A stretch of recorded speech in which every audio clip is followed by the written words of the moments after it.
بوسي الحيزبونة بوسي. بصي يا حيزبونة، اوعي تلعبي مع واحدة بتاعت فيسبوك، فاهمة؟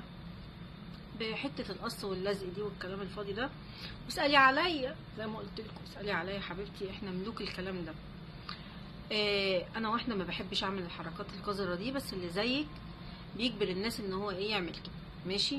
انا لا هقصلك وهلزق لك حاجات بره صوتك ولا الكلام ده كله بصوتك، واحنا منزلين الفيديو ده، والفيديو ده تم الابلاغ عنه في مصر، وخدته النيابه في الواتساب، وخدته ايه النيابه من عن طريق الفيسبوك كمان.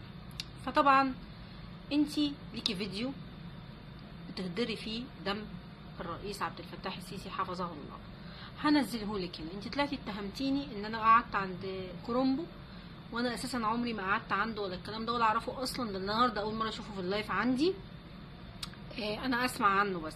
طبعا هننزل طبعا تكديبك، ولكن انا عايزه اتكلم في حته معينه. بصي يا بوسي، من مراقبتي ليكي في اللايفات ومن مراقبتي لتصرفاتك، انت واحده بتحاولي اي دوله يحصل فيها كلام ان الدوله دي ممكن تساعد مصر او الدوله دي تبقى مع مصر، تقعدي تبتدي ايه تضربي فيها وتخلي الناس تشتم وانتي تشتمي والكلام ده، واحنا بنقول محتاجين نتحد. ان كنتي ما تعرفيش يا بوسي، انتي وشويه المنبطحين اللي عاملين نفسهم مؤيدين واللي محسوبين على المؤيدين وهم منبطحين والطبه في تتتهم، كنتوا ما تعرفوش ان احنا في حرب عالميه ثالثه حاليا، حرب معلوماتيه كل فيها بيحارب. فانا ما سمعتكيش مثلا بتتكلمي عن الكيان، انت شويه تتكلمي على السعوديه، شويه تتكلمي على سوريا، شويه تتكلمي على ليبيا، شويه تتكلمي على السودان، شويه تتكلمي على اللي بيحصل في اي حته وتشتمي في البلاد دي، شويه تتكلمي على تونس، طلعتي قبل كده اتكلمتي مع واحده تونسيه وشتمتيها وخليتيها قال تطلع تتاسف لك، وشويه تتكلمي على الاخوان دول مصريين وتحاولي تفرقي اللحمه الوطنيه ما بين بعض المصريين وبعضهم، دول يقول لك احنا معارضين احنا مش اخوان، ودول يقول لك احنا اخوان بس ما بنعملش حاجه غلط في البلد، ودول مؤيدين، وعماله بتحاولي تفرقي نسيج الوطن الواحد. شئتم ما بيتم ايها المنبطحين، انتوا في كل واحد في بيته في واحد اخوان، مش هتشتغلونا.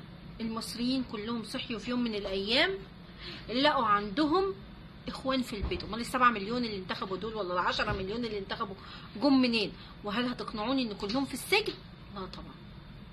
اللي بيتسجن اللي بيكون خطر على الامن القومي، اللي بيعمل حاجه ويثبت عليه ان هو خطر، لكن هتقنعوني ان انتوا بيوتكم مش فيها بأمارة ابوك يا ابو دق، انا ركب دق واروح لابوكي واقول له يا بوسي بطلي تنفذي مخطط الكيان لتفرقة نسيج الشعب الواحد.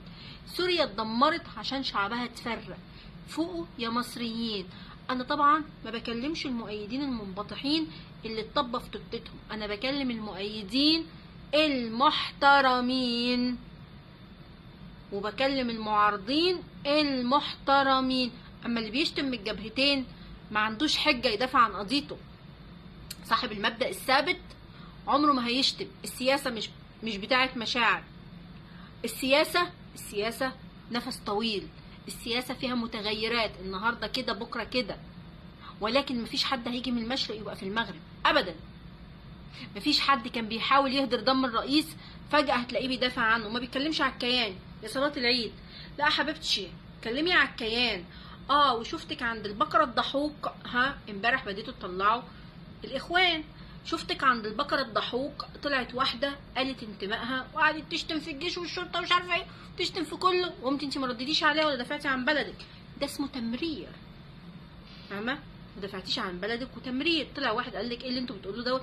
اصل لما تيجي تقول في وشي احسن ما تروح تقول عند ماسكة وشرق. انا نفسي افهم ايه الحرقان في المزلقان اللي من ماسكة وشرق ده؟ كانوا ورثك ولا اتفاق على اموال ولا اتفاق على فلوس ولا كان في ايه بالظبط؟ ولا ما اتفقتوش؟ على الاقل ماركس ده بيطلعش حد يشتم حد، لكن انت طول النهار تشتمي في الناس. خلق الله. شارك ده اللي انتوا عمالين تقولوا مش عارفه ايه مفيش دليل عليه الكلام اللي انتوا بتقولوه ده.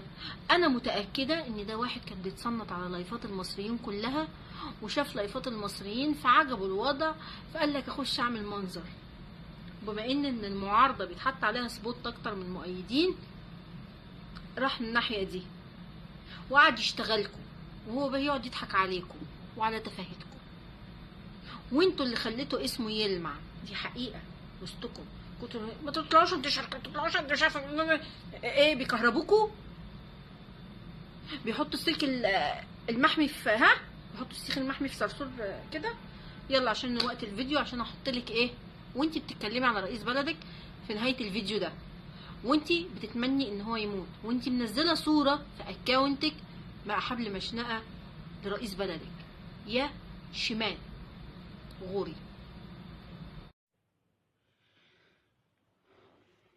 الرسالة دي أنا بقولها لعرس بلدنا، لخايم بلدنا، لعبد الفتاح خرس سيسي. مصر مش للبيع، أرض مصر مش للبيع. يا تاجر العبيد، يا صهيوني يا مخنث، أنا مش هبرأ ذمتي منك. أنا نفسي بجد أشوف دمك، أنا نفسي بجد حد يغتالك.